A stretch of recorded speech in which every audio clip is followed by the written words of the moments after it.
para complicar mais ainda, quando tinha culto de ceia, eles se embriagavam na ceia.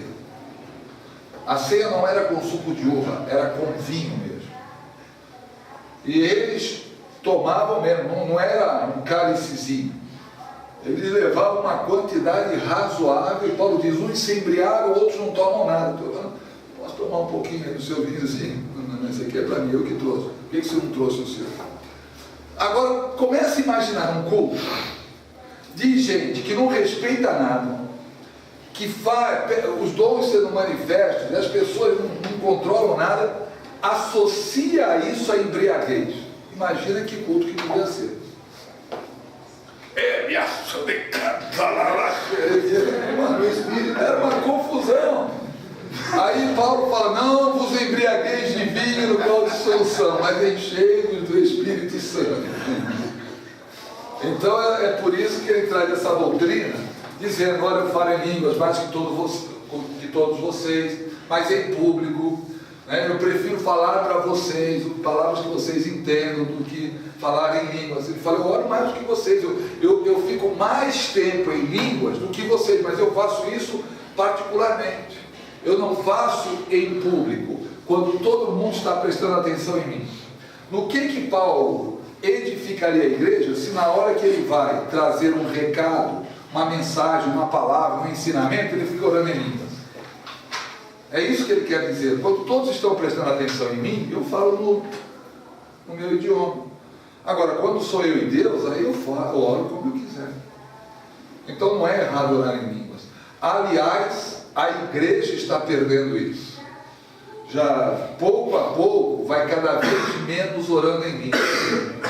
E isso não é bom. Essa é a língua do Espírito que o Espírito nos deu. A igreja tem que orar em línguas. Nós devemos trazer de volta isso, porque pouco a pouco vai esfriando.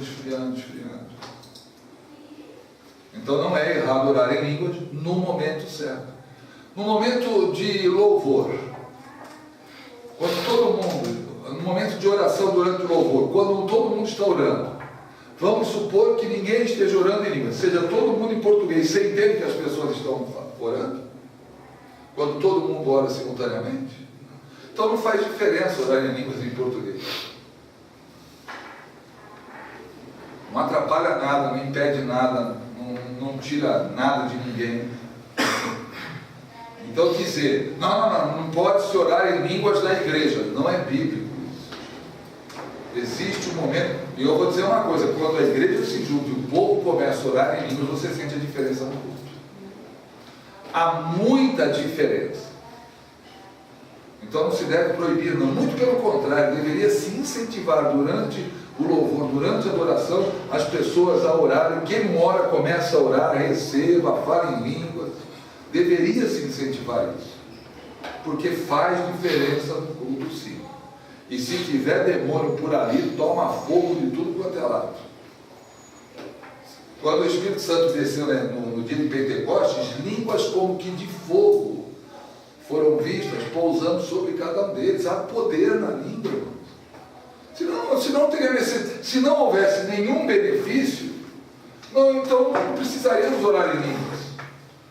Não haveria ensinamento sobre línguas. Olha, leia o capítulo 14 inteirinho e você vai ver como Paulo fala sobre isso, a importância das línguas. Ok?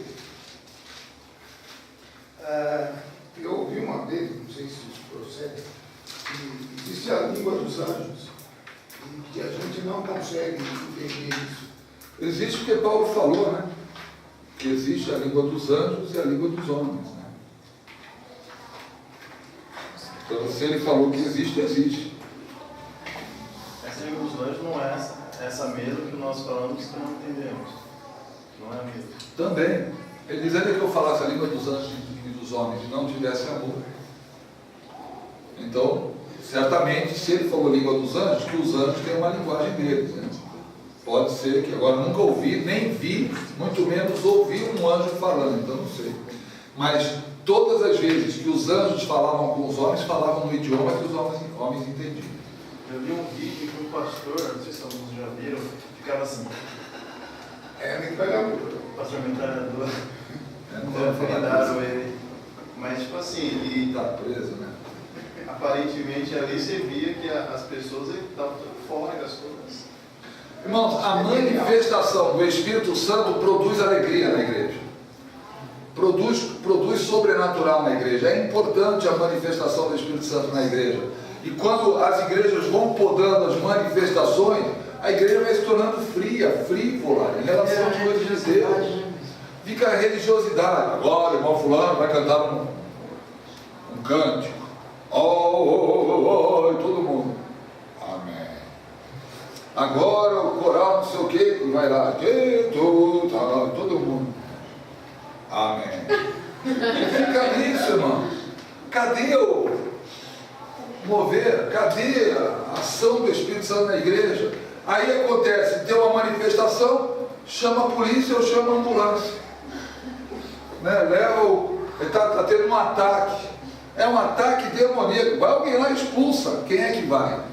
Igreja que não tem manifestação do poder de Deus, se acontecer e houver uma manifestação demoníaca, a igreja fica complicada. Não sabe o que fazer. Não tem experiência. Pastor primeiro vai falar, vai lá, irmão, vai lá, segura ele, pelo menos 10 homens. Já vi por isso não da cruz já. Nossa. Mas eu já ouvi falar, já presenciei que igreja que não tem manifestação do Espírito, o maligno também ele se manifesta na sorrateira. Assim. Para não mexer muito, já está tudo mesmo sob controle, então ali já não se busca muito, não, então deixa a sociedade cristã ali quietinha. É mais um social do que um espiritualismo. O que nós não podemos fazer é perder a espiritualidade. E tem a ver com o Espírito Santo. Amém? Alguma dúvida sobre esse tom da palavra? A gente focou mais línguas. Ficou alguma dúvida, irmãos? Individualmente, tenha um tempo seu de oração em línguas. Faça isso, não deixa, porque ao longo do tempo tem pessoas que já fazem anos que não oram em línguas. Eu lembro que no começo eu orava em línguas. E por que parou? Parou por quê? Continua, retoma isso, é importante. A Bíblia diz, aquele que ora, fala em línguas, edifica-se a si mesmo. Tem um versículo aqui,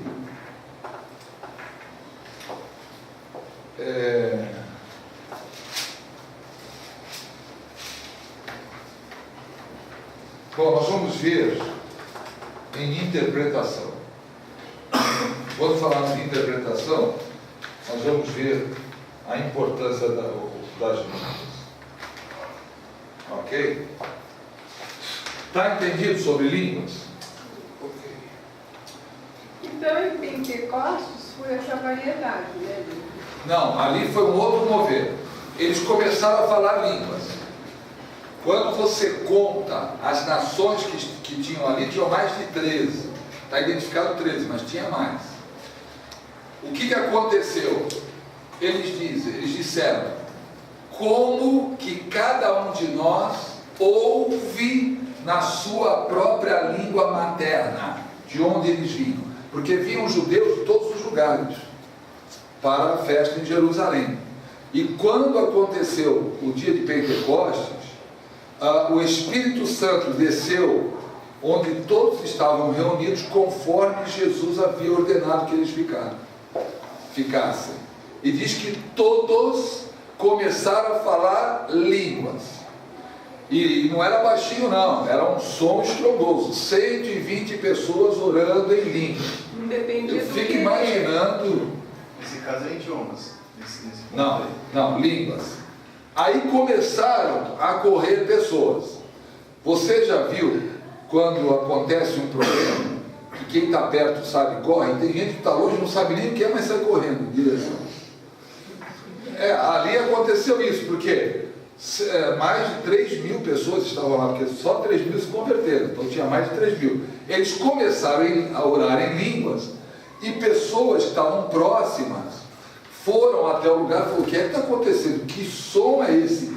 Que barulho é esse? Porque só ouviam línguas. E quando a multidão foi chegando, eles começaram a ficar maravilhados. Eles disseram: como que nós ouvimos? Não diz que eles falavam. Como que nós ouvimos na nossa própria língua? Ali é a interpretação.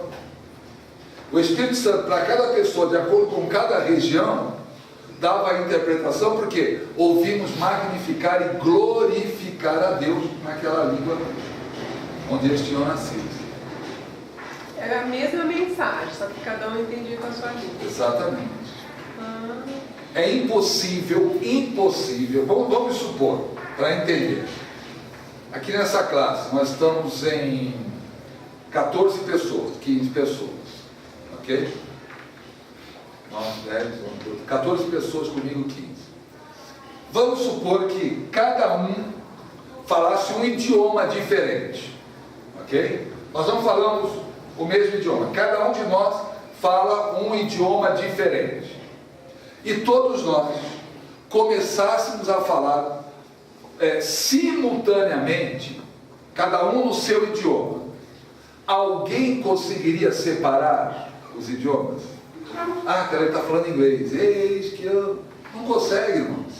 Se num grupo de 15 não se consegue separar-se todos em português, todos falando português, você já viu? 3 ou 4 pessoas começam a falar ao mesmo tempo, você entende? Fala, gente, espera um pouquinho, vamos falar um de cada vez, senão nós não conseguimos entender nada. Imagina 120 pessoas falando em línguas. Ainda que fosse cada uma num idioma diferente, seria impossível separar e trazer o som só de um idioma. O que aconteceu ali foi uma manifestação do Espírito Santo. De que maneira? Cada um ouvia, cada um recebia na sua língua materna, na língua do país em que eles haviam nascido. É isso que está escrito no texto. Cada um de nós ouvimos. Não, que eles falavam, nós é que ouvimos. Amém? Pode consultar Atos 2. O que era mesmo? Oi? O que eles ouviram era... Glorificar e magnificar a Deus. Coríntios, diferença? Não, Atos 2. Atos capítulo 2.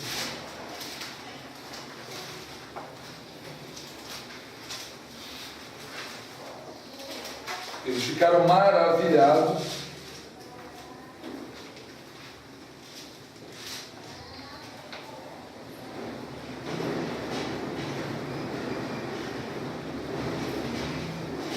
Cada um ouvia falar na sua própria língua. E como os ouvimos falar em nossas... como os ouvimos falar, está lá no versículo 11. Em nossas próprias línguas, as grandezas de Deus. E todos atônitos e perplexos interpelavam uns aos outros. Quer dizer, o que é isso? O que é isso? O que a gente está ouvindo? Eles estão falando um monte de coisa e a gente está ouvindo na nossa língua. Então imagina o que não aconteceu ali. Preparou o ambiente para a pregação de Pedro. Eles estavam atônitos, perplexos, nunca tinham visto nada igual. Agora Pedro assume e diz: varões israelitas, isso foi o que foi predito pelo profeta Joel: nos últimos dias derramarei do meu espírito sobre toda a carne. E ele começa a pregar a palavra. Aí as pessoas, diante daquela mensagem, já tinham tido um mover do Espírito Santo ali tremendo. Eles estavam perplexos, atônitos. O que precisamos fazer para ser salvos? Arrependei-vos e cada um de vós seja batizado para o perdão dos pecados, e recebereis o dom do Espírito Santo presente.